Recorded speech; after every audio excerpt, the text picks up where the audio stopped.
नमस्कार, मी वैष्णवी. MCN न्यूजच्या खास कार्यक्रमात आपल्या सगळ्यांचं स्वागत. पुन्हा एकदा डॉक्टरांसोबत खास चर्चा या कार्यक्रमामध्ये आपण नेहमी वेगवेगळ्या डॉक्टरांसोबत चर्चा करत असतो. पण मला असं वाटतं मॅम, आपण फ्रेम पहिले देखील शेअर केलेली आहे. मॅम आपल्यासोबत पहिले देखील बऱ्याचशा चर्चा त्यांनी केलेल्या आहेत. खूप साऱ्या गोष्टी त्यांच्याकडनं माहीत झालेल्या आहेत आणि आता पुन्हाने नवीन गोष्टी माहीत करण्यासाठी रुचिता बहेती मॅम सोबत आपण पुन्हा एकदा जोडले गेलो आहोत.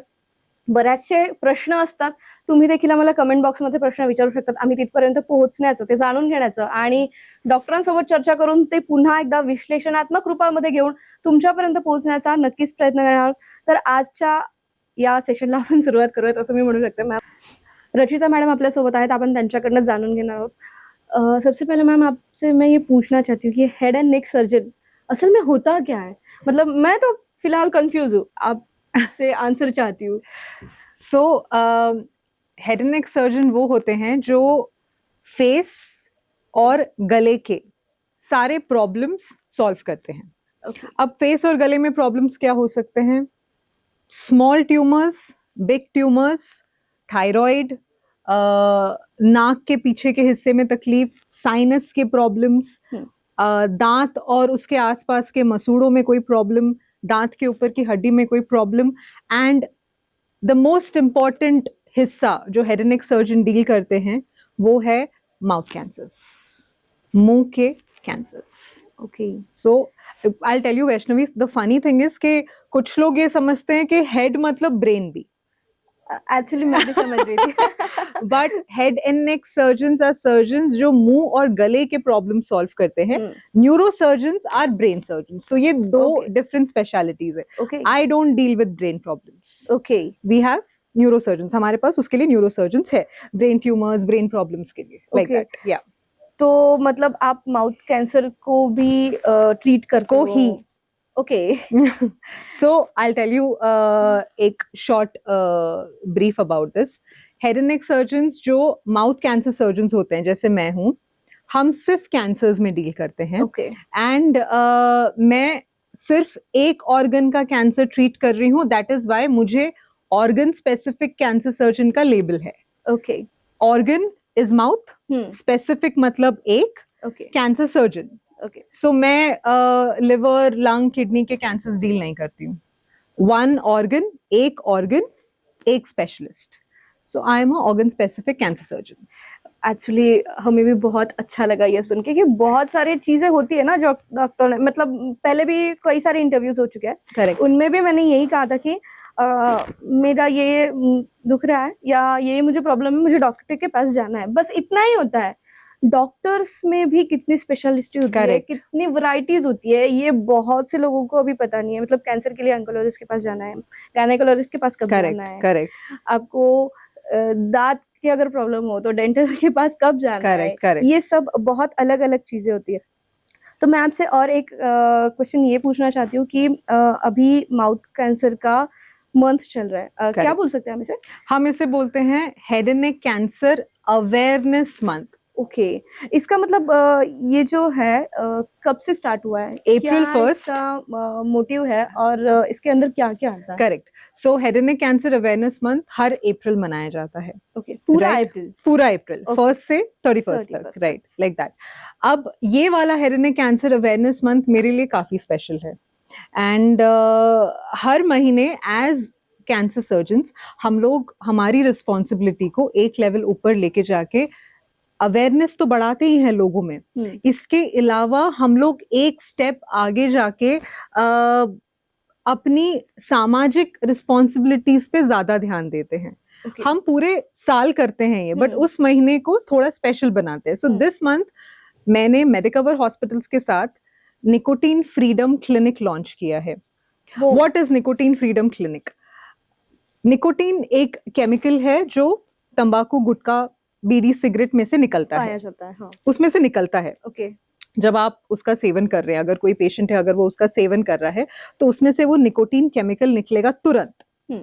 वो केमिकल जाके आपके ब्रेन में एक घर है उसका, वहां जाके घर में जाके बैठ जाएगा. राइट. अब वो बैठ गया, सो पेशेंट्स को एक रिलैक्सेशन फील होता है इमीडिएटली. और ये निकोटीन है जिसकी वजह से वो बार बार वो तंबाकू की तरफ हाथ बढ़ाते हैं क्योंकि उनको रिलैक्सेशन फील हो रहा है इमीडिएटली। अब निकोटीन फ्रीडम क्लिनिक में हम लोग उन लोगों को इस केमिकल से डी एडिक्ट कर रहे हैं। Okay. And the star of this clinic, मतलब इस क्लिनिक का सबसे बड़ा इंपॉर्टेंस ये है कि इस निकोटीन फ्रीडम में हम सर्जरी या कोई भी तरह का इंजेक्शन ना देते हुए उनको उस चीज से मुक्त कराएंगे। एक और चीज़ मैं आपसे पूछना चाहूँगी, मैं किसी स्पेसिफिक कंपनी का या किसी प्रोडक्ट का नाम नहीं लेना चाहती, पर बहुत से ऐड ऐसे भी आते हैं टीवी पे कि हम आपकी निकोटीन की आदत छुड़ा सकते हैं, इट्स अ पिल। लेकिन मैंने कई बार ऐसा सुना है कि उसमें भी निकोटीन ही होता है, आपको ये लत से छोड़कर आप वो लत पे जा रहे हो। Correct, so that's a very nice question.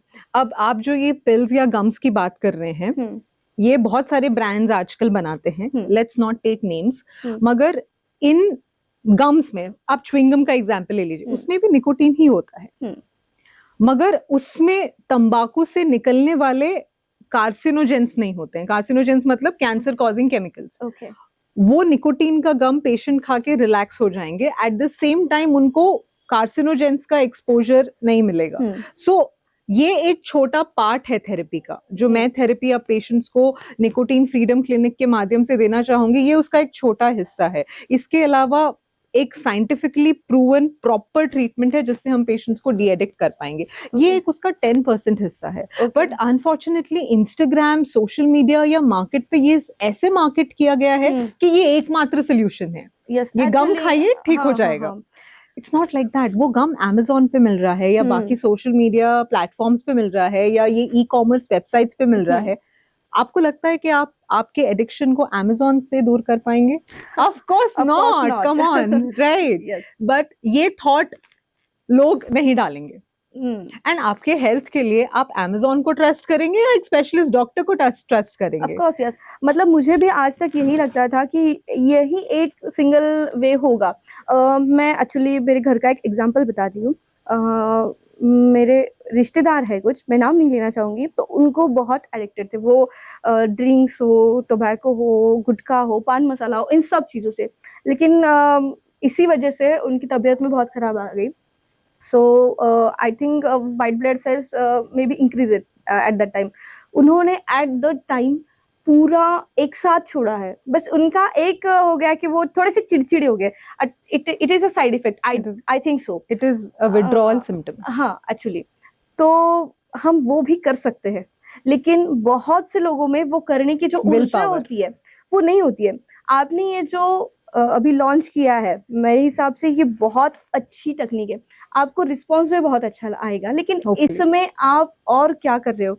मतलब आप पेशेंट्स को जो आ रहे हैं आपके पास, उनको कैसे ट्रीट कर रहे हो? सो अनफॉर्चुनेटली ना वैष्णवी, मेरे पास स्टेज 2, स्टेज 3 और स्टेज 4 के पेशेंट्स आ रहे हैं कैंसर्स के। एंड जो जिनमें ऑलरेडी बीमारी एस्टैब्लिश हो चुकी है। एंड इसका सबसे बड़ा मुख्य कारण इंडिया में, अगर आप मुझे पूछो, तो तंबाकू नहीं है, डिनायल है। आप मुझे एक बात बताइए, तंबाकू का पैकेट खुद से खुल के आपके मुंह के अंदर जादुई तरीके से बैठ जाता है? नहीं। सो मैं पेशेंट्स को ये बोलती हूँ कि प्रॉब्लम गुटखा, तंबाकू, बीड़ी, सिगरेट नहीं है, प्रॉब्लम आप हो। ये आपने शुरू किया है। एंड आपका डिनायल का क्या मतलब है? मैं तो इनफैक्ट बहुत सीरियसली लोगों को बोलती हूँ, डिनायल के 3 टाइप्स है। टाइप नंबर 1, ये मुझे नहीं हो सकता। डॉक्टर्स तो बोलते हैं, उनका काम है, मगर मैं अगर तंबाकू खाऊंगा तो मुझे नहीं होगा। डिनायल नंबर 2, मैं आपको ना एक एग्जांपल देती हूँ ना, आप शॉक हो जाओगे ये सुन के। सो एक हाइपोथेटिकल सिचुएशन मेरे साथ इमेजिन करो। एक पेशेंट है, उसका नाम विनिल है, कोई XYZ विनिल है, 35 साल का एक आदमी है, अपने सारे परिवार वालों के साथ मेरे पास आया है, सूजन लेके, तंबाकू खा रहा है, खाता था, ऑनगोइंग चल रहा है। परिवार वाले मुझे मिले हैं और मैंने उनको देख के समझाया है कि ये मेरे एक्सपीरियंस में कैंसर है, अपने को टेस्ट करवाने पड़ेंगे, टेस्ट की रिपोर्ट 4 दिन में आएगी, और अपन फिर से बैठ के डिस्कस करेंगे ना, आपको मैं टारगेटेड ट्रीटमेंट बताऊंगी, राइट? यस। अपन ने डे 1 पे टेस्ट करवा लिए, रिपोर्ट का वेट कर रहे हैं। सो 4 दिन के बाद विनिल और उसका परिवार मुझसे मिलने आया है, राइट? वो 4 दिन के बाद मुझे वापस पूछेंगे, मॅडम रिपोर्ट नॉर्मल झाली ना, काही त्याच्यामध्ये आला नाही ना? नॉर्मल हा. आहे ना, म्हणजे काय हा. कॅन्सर सारखं तर नाही वाटत है ना तुम्हाला. हम्म. सो जो डिनायल है वो इतना है कि ये तो रिपोर्ट नॉर्मल आ जाएगी, आ सकती है, अभी भी उनको Okay. एक होप रहता होप है. है. ये टाइप 2 डिनायल है. नहीं, टाइप मुझे हो ही नहीं सकता. हाँ नहीं, टाइप 1 मुझे नहीं हो सकता. हाँ. टाइप 2 है कि हाँ. नहीं अच्छा ही आएगा, हमें क्यों कैंसर होगा, ओके. रिपोर्ट नॉर्मल ही आएगी. दिस इज आप टाइप अलग 2. से बंदे हो ना. हाँ, ये टाइप 2 का डिनायल है. एंड टाइप 3 डिनायल जो है, जो सबसे खतरनाक वाला डिनायल है, कि डॉक्टर्स के पास जाके चेक करवाऊंगा तो कुछ ना कुछ निकलेगा, इससे अच्छा मैं ना जाता जाए. ही नहीं. अब हम लोग ना वैष्णवी कैंसर कैंप्स लेते हैं, जहाँ हम्म. पे वी एज स्पेशलिस्ट वहां पे फ्री सर्विसेज देने के लिए बैठे हैं, कि आपको सिर्फ आपके घर से उठ के चल के आके अपने आप को फ्री में चेक करवाना है. Okay. कैंसर कैंप्स में number of people coming are the least. आप कोई बीपी का कैंप ले लो, शुगर का कैंप ले लो, आपको 1000 मात्रा में लोग मिलेंगे. अगर मैंने बोर्ड लगा दिया कि ये कैंसर अवेयरनेस या कैंसर चेकअप कैंप है, 100 लोग भी नहीं आएंगे. क्यों नहीं आएंगे? ये डिनायल टाइप 3 है, की अरे ये मेरे लिए है ही नाही, मी कशाला जाऊ तिकडे, माझ्यासाठी हे ऍप्लिकेबलच नाहीये. कैंसर ये थोड़ी मुझे होगा. सो ये डिनायल में जो लोग जी रहे हैं ना, उसकी वजह से इंडिया में आज माउथ कैंसर लीडिंग कैंसर बन गया है. इट इज लीडिंग, सबसे बड़ा कॉज बन गया है डेथ का. यू विल बिलीव दिस और नॉट. एंड अनफॉर्चुनेटली पहले ऐसा था, 2 डेकेड्स पहले, मतलब 20-30 साल पहले ऐसा था कि ये 50-60-70 मिडिल एज और बूढ़े लोगों में ज्यादा दिख रहा है. आज 30-35 साल के आदमी और औरतों में भी है. एक्चुअली मेरे है कांटेक्ट में ऐसे लोग जो अभी 18 साल का ही है, तो उसे भी पाया गया है. मेरा यंगेस्ट पेशेंट 14 साल का है, जिसको मैंने ऑपरेट किया है. 14 साल का लड़का, उसने स्कूल में शुरू किया खाना, उसके फ्रेंड्स खाते थे, देखा देखी में शुरू किया. द सरप्राइजिंग पार्ट इज कि फैमिली वालों ने पिकअप नहीं किया ये. ओके. उनको डाउट नहीं आया कभी कि वो 3-4 साल से कंटिन्यूसली खा रहा है. That is one thing. And वो घर पे रहता था. एंड 14 साल का लड़का. See the whole thing is कि ट्रीटमेंट अवेलेबल है, मगर आपकी बॉडी की इम्यूनिटी को, बॉडी के सिस्टम को कैंसर का टैग मिल गया ना.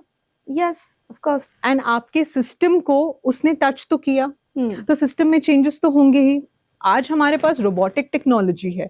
आज हम कोई भी तरह का कैंसर क्योर भी कर सकते हैं और पेशेंट को एक अच्छी क्वालिटी वाली जिंदगी भी दे सकते हैं. मगर आपके इम्यून सिस्टम को वो बीमारी से जाना तो पड़ेगा ही ना. सर्दी खांसी तो है नहीं कि 3-4-5 दिन का एंटीबायोटिक लिया एंड यूर ओके, ऐसा तो है नहीं, राइट. वैसे लेंदी ट्रीटमेंट चलती है ये सब? लेंदी नहीं है. So it depends on the stage, first thing, right.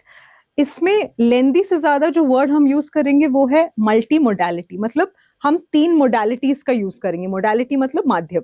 एक सर्जरी, दूसरा रेडिएशन और तीसरा कीमोथेरेपी. आज का अपना डिस्कशन सिर्फ अपन माउथ कैंसर के दरमियान ही रखते हैं, क्योंकि हर कैंसर के लिए अलग अलग ट्रीटमेंट, राइट. सो ये 3 मोडालिटीज को यूज करके आज हम कैंसर क्योर कर रहे हैं. लेंदी नहीं है बट मल्टी मोडालिटी है. एंड मैं पेशेंट्स को ये बोलती हूँ कि आप मेरे पास अगर चौथे स्टेज पे आए हो तो भी मेरे पास आज वो पावर है कि मैं आपको ठीक कर सकूं. बट जो रास्ता हम दिखा रहे हैं उस रास्ते पे चलिए, शॉर्टकट लेने की कोशिश मत करो. वैसे बहुत से रीजन होते हैं माउथ कैंसर के लिए, टोबैको और गुटखा, पान मसाला, लेकिन इसके अलावा भी कभी कभी ऐसा भी होता है कि हाँ ठीक है, ये किसी को इसकी लत नहीं है लेकिन फिर भी माउथ कैंसर होता है. इसका और कुछ रीजन हो सकता है? Yes yes yes. ये काफी सारे लोगों को नहीं पता होगा. 2 और कॉजेज है. रिसेंटली मैंने एक पेशेंट ऑपरेट किया, काफी educated and high profile person था. उनके मुंह में एक दांत की वजह से उनके जीभ पे बार बार छाला हो रहा था. वो दांत थोड़ा सा शार्प था. उसके कोई भी कारण हो सकते हैं.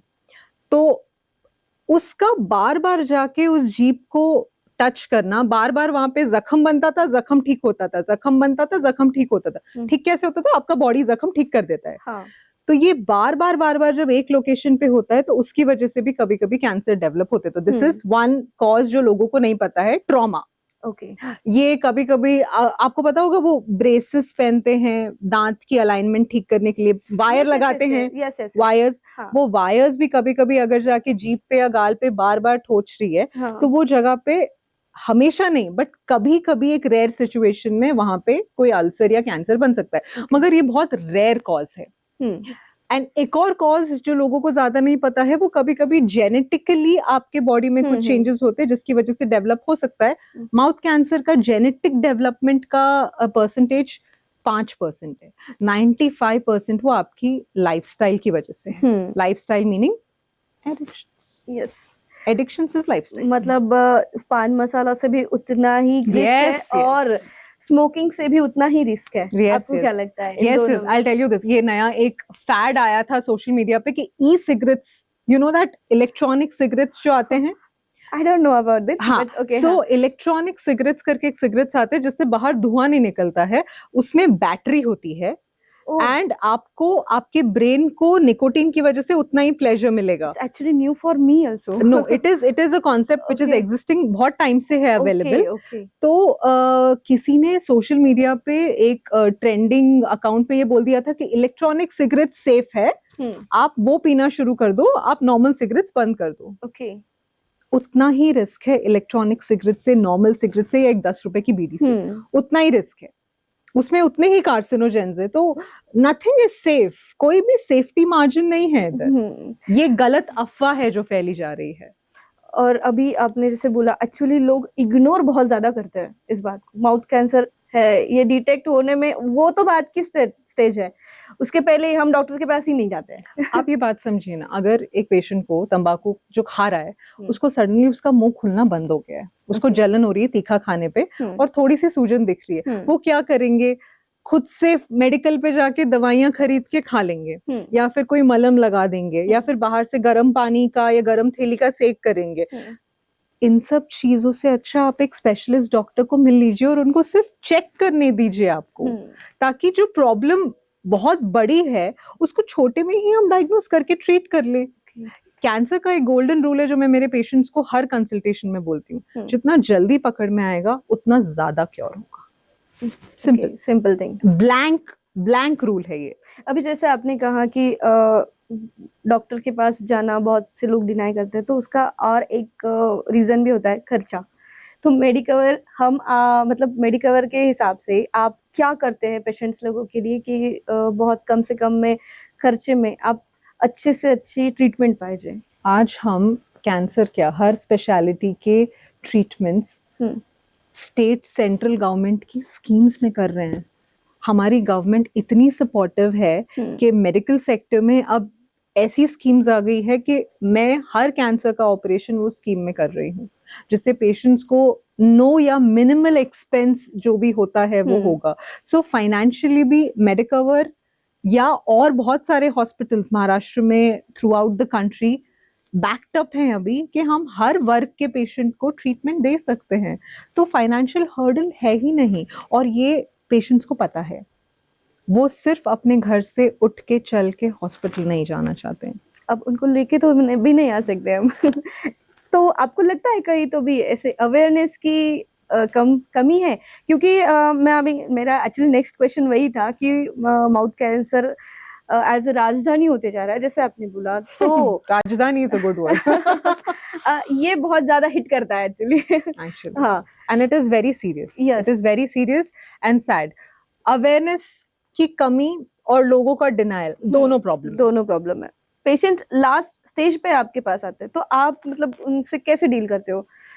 फर्स्ट तो आपको उनका ब्रेन वॉश करना पड़ता है कि आप ठीक हो सकते हो, कोई इशू नहीं है इसमें, और सेकंड थिंग बाद में क्या आपको दिक्कतें आती है? ब्रेन वॉश से ज्यादा आई वुड से कि मैं उनका पहले ब्रेन क्लीन करती हूँ। उनके जो नेगेटिव और मनगढ़ंत बातें जो उनके दिमाग में किसी ने डाली या उन्होंने खुद कंक्लूड कर ली है, उनको मैं पहले क्लीन करती हूँ।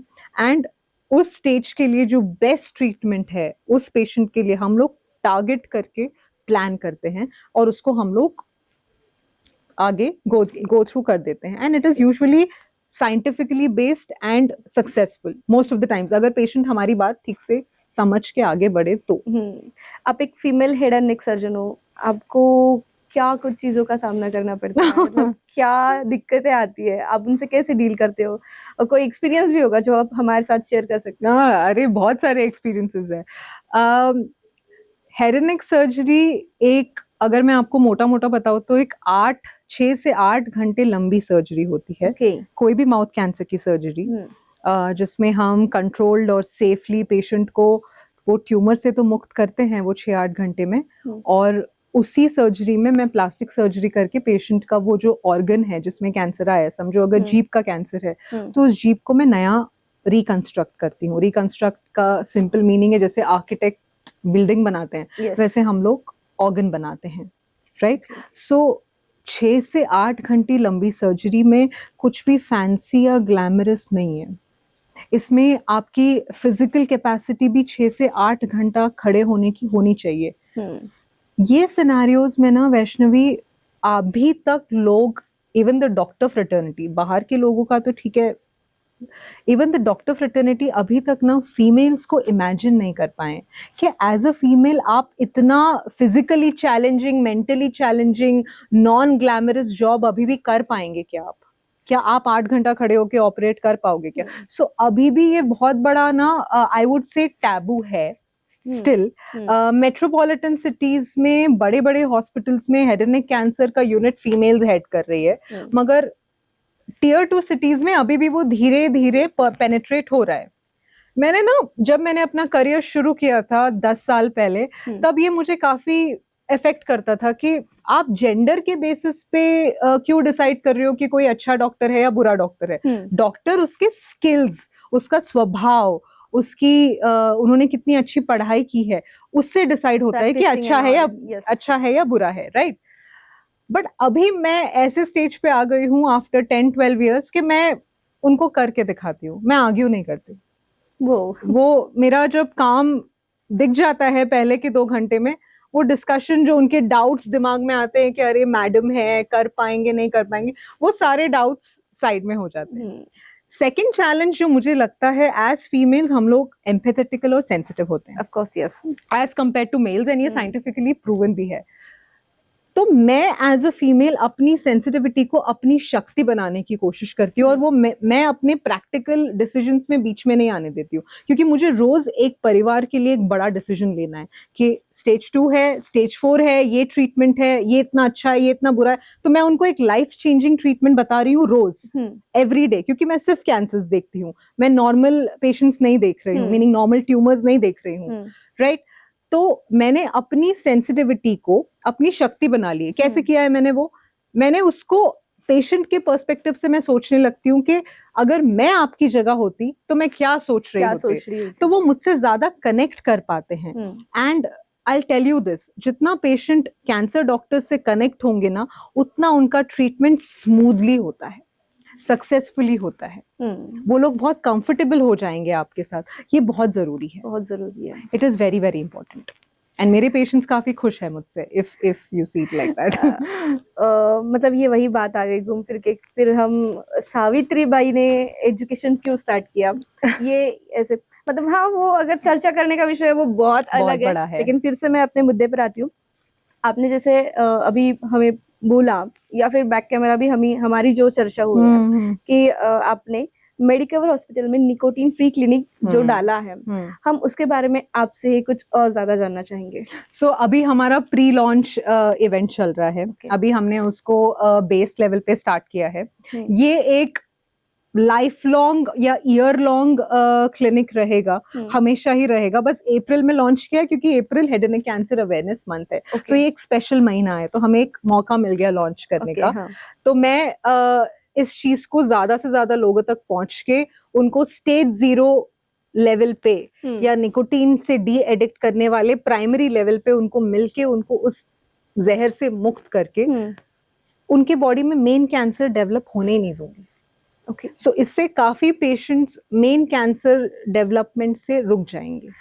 इसकी मतलब थेरेपी कैसी होती है? आपने जैसे बोला कि आप टैबलेट्स और थेरेपी के 2 पार्ट से, एक फार्माकोथेरेपी होती है जिससे हम उनको निकोटीन रिप्लेसमेंट ड्रग्स देते हैं, साइंटिफिकली प्रूवन ड्रग्स। दूसरा पार्ट होता है कि हम उनको एक स्ट्रॉन्ग काउंसलिंग सेशन में डालते हैं, जहाँ पे फैमिली का भी उतना ही सपोर्ट जरूरी है, पेशेंट का विल पावर भी उतना जरूरी है। और ये 12 हफ्ते 14 हफ्ते की लंबी ट्रीटमेंट है, जिससे हम हर 12 हफ्ते में पेशेंट और उनकी फैमिली को मिलके उनका प्रोग्रेस चेक करते हैं। ये ऑल ऑफ अ सडन एक रात में बंद नहीं हो जाएगा। ये अनरियलिस्टिक एक्सपेक्टेशन है कि कोई अगर एक 40 साल का आदमी अगर 15 साल से तंबाकू खा रहा है तो वो एक रात में तंबाकू बंद कर देगा, ऐसा नहीं होता है, राइट? तो वो सिक्वेंशियली हम उनका प्रोग्रेस चेक करते हैं, एंड उसके साथ साथ उनकी माउथ की हेल्थ और उनके बाकी सिस्टम्स, हार्ट, लंग, लिवर, क्योंकि तंबाकू का इफेक्ट हर सिस्टम पे पड़ता है, उनके बाकी सिस्टम्स को ध्यान में रख के चेक करके हम उनके साथ बने रहेंगे। It is a long term nice treatment. क्या आपको लगता है ये छोड़ना तंबाकू डेफिनेटली पॉसिबल, रियलिस्टिकली पॉसिबल है? और डिफिकल्ट बिल्कुल नहीं है, मतलब बहुत से लोगों के लिए एक्चुअली होगा। डिफिकल्ट तो कोई चीज है नहीं, ऐसा हो ही नहीं सकता, लेकिन उसमें अगर हमारी इच्छा शक्ति हो तो हम कुछ भी कर सकते हैं। नहीं, I will tell you this, मैं पेशेंट्स को बोलती हूँ, वो मुझे ऐसे सवाल पूछते हैं कि मैडम कितना डिफिकल्ट है, हम मुश्किल है, हम कोशिश कर रहे हैं छोड़ने का। मैं उनको बोलती हूँ आप अपने आंखों के सामने एक तराजू रखिए, एक जगह पे आप अपनी जिंदगी, अगले 40-50 साल की जिंदगी, और एक जगह आपके वो 5-10 मिनट का रिलैक्सेशन जो आपको तंबाकू से मिलता है, आप क्या चूज करोगे? Of course life. तो अपनी जिंदगी को चूज करो। एंड आजकल गुटखा तंबाकू से कैंसर होता है, इसके लिए आपको बहुत पढ़ा लिखा होने की जरूरत नहीं है। आजकल movie theatres, Instagram, social media, हर जगह पता है सबको कि ये खाने से होता है। एक्चुअली जो सिगरेट का पैकेट हम लेते हैं उस पे एक फोटो है, होता है, उस पे एक फोटो है। सो हमें डेफिनेटली अलग अलग माध्यम से इस प्रॉब्लम को हिट करना है। इस साल मैंने निकोटीन फ्रीडम क्लिनिक ये माध्यम अपनाया है, एंड यहाँ तक मैं रुकने नहीं वाली हूँ। मैं और नए नए माध्यम डेफिनेटली तैयार करूंगी, या मैं डेफिनेटली इनिशिएट करूंगी, जिससे मैं इस प्रॉब्लम को एटलीस्ट सॉल्व नहीं तो कम कर सकूं। प्रॉब्लम क्या है? इंडिया ओरल कैंसर की राजधानी बन गया है, बनता जा रहा है। मैं इस चीज को, मेरा कंट्रीब्यूशन ये होगा कि मैं इस चीज को रोक दूं या एटलीस्ट कम करूं सिग्निफिकेंट प्रोपोर्शन से। ये हमारी सबसे बड़ी जिम्मेदारी है। सर्जन हूं, ऑपरेट करना है, प्लास्टिक सर्जरी करनी है, ये हमारी जिम्मेदारी का एक हिस्सा है। मेन हिस्सा सामाजिक रिस्पॉन्सिबिलिटी भी है। एंड मैं इस चीज को बहुत सीरियसली लेती हूँ। निकोटीन से ही हमें दूर भागना है। निकोटीन छोड़ के बहुत सारे ऐसी चीजें होती होगी टबैको में जो कैंसर को कॉज करती है, आपको क्या लगता है? So I give you one sensational line, nicotine से कैंसर नहीं होता है। ओके। निकोटीन सिर्फ एक केमिकल है जो आपको गुटके के पास बार बार लेके जाता है। It's a chemical addictive. Cancer जो होता है वो बाकी सारी चीजें जो तंबाकू में होती है उसकी वजह से होता है। निकोटीन को विलन बनाया हुआ है, बट मेन विलन वो है ही नहीं। वो सिर्फ एक माध्यम है कि आपका हाथ बार बार वो पैकेट की तरफ जाएगा। वो आपके ब्रेन को ट्रेन कर देता है कि अभी 2 घंटे हो गए, अब तुझे वापस गुटखा खाने की जरूरत है। वो आपके ब्रेन को कंट्रोल करता है। उससे कैंसर नहीं होता है।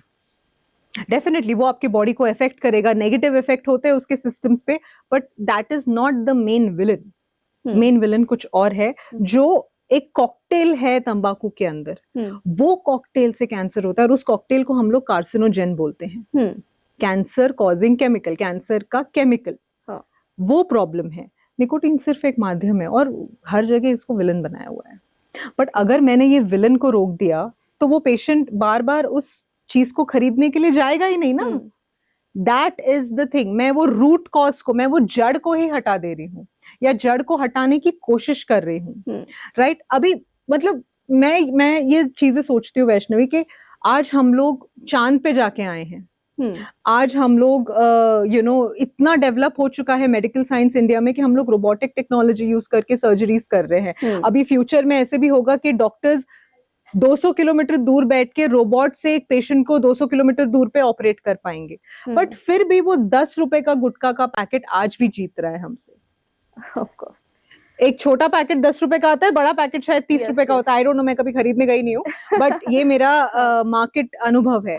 आज भी वो 10 रुपए का पैकेट रोबोटिक सर्जरी से आगे है। And why? ये सब पे सिर्फ एक ही ये जीत सकता है, वो है विल पावर, हमारी खुद की will power and understanding. And understanding. Yes, जैसे आपने एंड कहा। ऐसा नहीं है कि ये उन लोगों में है जो कम पढ़े लिखे हैं। द सैड पार्ट इज कि ज्यादा पढ़े लिखे लोगों में ये एडिक्शन ज्यादा है। अगर आप पढ़े लिखे हो तो आपको ज्यादा पता है। मैं ये बोलना चाहूंगी कि मैं स्मोक कर रही हूँ तो मैं कूल नहीं हूँ एक्चुअली। कूल ये बहुत मतलब यूथ में ये बहुत ज्यादा फैड दिखा गया है, क्योंकि मैं खुद दिल्ली में थी या हम बाहर घूमने गए हैं या फिर मेरा काम के रिगार्डिंग में जहाँ पे गई तो मैं, यार तू ठीक है स्मोकिंग नहीं करती? मैं नहीं यार। वो आपको आउटकास्ट कर देते हैं कि अच्छा आप मैं कुछ पार्टीज में जाती हूँ, सोशल गैदरिंग्स में, तो मुझे कुछ ऑफर किया जाता है तो मैं मना कर देती हूँ कि no sorry thank you, Yes. मैं I will take a juice या आई विल हाँ। टेक अ स्टार्टर कुछ खाने के लिए। आप ये नहीं करते? हाँ एक्चुअली। सो ये पढ़े लिखे सोशल गैदरिंग्स की बात कर रही हूँ मैं, हाई प्रोफाइल गैदरिंग्स की। सो अनफॉर्चुनेट ट्रूथ ये, लोगों को ऐसा लगता था कि गांव खेड़े में ज्यादा होता है, हाँ, ऐसा नहीं है। ये मेट्रो सिटीज में ज्यादा होता है। ये आप पे डिपेंड करता है कि आप उस चीज को कैसे लेते हो। मतलब आपको लेना है तो आप ले सकते हो, नहीं लेना है तो आप नहीं ही ले सकते हो। मतलब वो कहते हैं ना, मतलब मराठी में ऐसे कहते हैं, ए त्याला जायचं असेल तर तो कसाही जातो, कसंही जातो. ना तर जाणारच नाही। एंड कुछ लोग मुझे पूछते हैं मैडम ओकेजनली तो चलता है ना, तो मैं उनको बोलती हूँ ये बहुत बड़ा हाँ, फैड तो है। मैं उनको नहीं, मैं सिर्फ सैटरडे संडे पीता हूँ मैडम, हाँ। या मैं सिर्फ सैटरडे संडे बाहर जाता हूँ फ्रेंड्स के साथ तब, या मैं बाहर जाती हूँ तब। तो मैं उनको बोलती हूँ कि बीमारी आपका कैलेंडर देख के आएगी नहीं, राइट? सो अगर कोई आपको ये बता रहा है सोशल मीडिया पे या कहीं भी कि सैटरडे संडे पीना सेफ है, टोबैको की कोई सेफ्टी मार्जिन नहीं है, कुछ सेफ नहीं है। 5 ml भी डेंजरस है, 1000 ml भी डेंजरस है, कुछ सेफ नहीं है। मतलब ऐसा भी होता है कि कभी कभी जो डॉक्टर ने लिख के दिया है उसका भी, अगर आप डॉक्टर ने लिख के दिया है उनके हिसाब से ज्यादा डोज ले लिया तो वो भी आपको हार्मफुल ही है। एग्जैक्टली तो ये नहीं हो सकता, सेफ्टी मार्जिन्स नहीं है इसमें। सो ये समझना भी बहुत जरूरी है लोगों को। जैसे कि निकोटीन से कैंसर होता है, ये वो सब चीजें सबको ये पता है कि टोबैको से कैंसर होता है, पान मसाला से कैंसर होता है और गुटखे से भी। लेकिन हम ये जानना चाहेंगे कि मतलब इन सब चीजों का सेवन हम कर रहे हैं तो कितने दिनों में या कितने महीनों में, कितने सालों में कैंसर डेवलप हो सकता है? इसके ऊपर टैग तो कोई नहीं लगा सकता। कुछ पेशेंट्स को 3 महीने में हुआ है, कुछ पेशेंट्स को 3 साल में हुआ है। आपकी फ्रीक्वेंसी कि आप कितनी बार दिन में लेते हैं, आपके बॉडी की जनरल कंडीशंस, आपकी एज, आपका जेनेटिक मेकअप, ऐसे 1000 पैरामीटर्स है जिस पे डिपेंड करता है वो, राइट? तो ये एक और चीज, मुझे आके लोग बोलते हैं कि मैडम मेरा फ्रेंड 30 साल से कर रहा है, उसको तो कोई प्रॉब्लम नहीं हुआ तो मुझे भी नहीं होगा प्रॉब्लम। नहीं, ऐसा नहीं है। आपके फ्रेंड का जेनेटिक मेकअप, आपके फ्रेंड के पैरामीटर्स अलग हो सकते हैं क्योंकि वो एक अलग ह्यूमन बॉडी है। आपके पैरामीटर्स अलग होंगे तो आपको 3 साल या 3 महीने या 3 हफ्ते में कोई प्रॉब्लम हो सकता है। सो कितने दिनों में होगा इस पे कोई टैग नहीं लगा सकता और लगाना भी नहीं चाहिए। बेस पे बात करते हैं, इससे होता है, मत करो, मत करो। ये बेस है आपका, इस पे रहो, दैट इज इम्पोर्टेंट। क्यों छोड़ना है, मतलब कैंसर होता है, ये सब सब सब चीजें सबको पता है, कैंसर होता है इन चीजों से, लेकिन फिर भी एडिक्टेबल है। ठीक है, जो है वो छोड़ने की कोशिश करेंगे हमारा वीडियो देख के, एटलीस्ट हम तो भी ऐसे। आई रियली होप कि मैं हर माध्यम से लोगों तक पहुंचूं। एंड मैं ये कहती हूँ कि आप खुद से कुछ करने की कोशिश मत करो, आप सिर्फ कोई स्पेशलिस्ट को मिलिए। हम यहाँ पे मदद करने के लिए बैठे हैं। आपको, आपसे ये अपेक्षा नहीं है कि आप अपना एडिक्शन खुद छोड़ दो या आप अपने आप को खुद डायग्नोस कर लो। आपसे ये अपेक्षा नहीं, आपसे क्या अपेक्षा है मेरी कि आप कोई क्वालिफाइड स्पेशलिस्ट डॉक्टर को मिलिए और मदद लीजिए अपने लिए। उस मदद लेने के माइंडसेट पे आइए पहले। लोगों को ये माइंडसेट पे आने में ही टाइम लगता है कि मुझे मदद की जरूरत है, मुझे मदद की जरूरत नहीं है, मुझे क्या मदद की जरूरत है। ये माइंडसेट पे आइए और आप एक स्पेशलिस्ट को फॉलो कीजिए, ये बहुत जरूरी है। Amazon से, फ्लिपकार्ट से, कहीं से एक प्रोडक्ट ऑर्डर करके उसको रैंडमली यूज करना शुरू कर दिया और अपने ब्रेन को ये बोला कि देखो मैं छोड़ने की कोशिश कर रहा हूँ क्योंकि मैंने ये प्रोडक्ट ऑर्डर किया था, दैट इज रॉन्ग। एक्चुअली हो क्या रहा है सोशल मीडिया पे भी, अभी हम हमारी रील कितनी होती है जो इंस्टाग्राम पे होती है या यूट्यूब पे होती है, बस 30 सेकंड 30 seconds. लेकिन उसको भी फास्ट करने का ऑप्शन अभी है, मतलब उतना भी वेट नहीं होता है लोगों से। अटेंशन स्पैन बहुत कम हो गया यस है। एक्चुअली मुझे बाहर नहीं जाना, मुझे खाना तो है लेकिन मुझे बाहर नहीं जाना, ब्लिंकिट से ऑर्डर करना है, जस्ट फटाफट चाहिए सब। तो ट्रीटमेंट के बारे में वैसा नहीं होता है क्योंकि हम बहुत सालों से करते आ रहे हैं, बहुत दिनों से करते हैं, तो उसको क्योर होने में थोड़ा तो समय लगेगा। ये माइंडसेट एक्चुअली लोगों का तैयार ही नहीं हुआ है अब तक। आपका 10 साल का लॉस, आपने 10 साल तंबाकू खाया तो आपका 10 साल का लॉस मैं 10 मिनट में ठीक कर दूं? It is not magic. Treatment revolution इतना हुआ है कि आज cancer treatment equal to magic बन चुका है, मगर ब्लिंकिट नहीं है वो कि मैं आपको 10 मिनट में ऐसे करके ठीक कर दूं। नहीं, दैट्स रॉन्ग। ये अपेक्षा रखना ही गलत है। आपने 10 साल नुकसान किया अपना, तंबाकू खा के, सिगरेट, जो भी आपने किया होगा, तो वो नुकसान की भरपाई करने में थोड़ा तो टाइम लगेगा। मैं 10 साल नहीं लगाऊंगी, मैं कुछ महीने ही लगाऊंगी, मगर आप वो महीने तो दीजिए।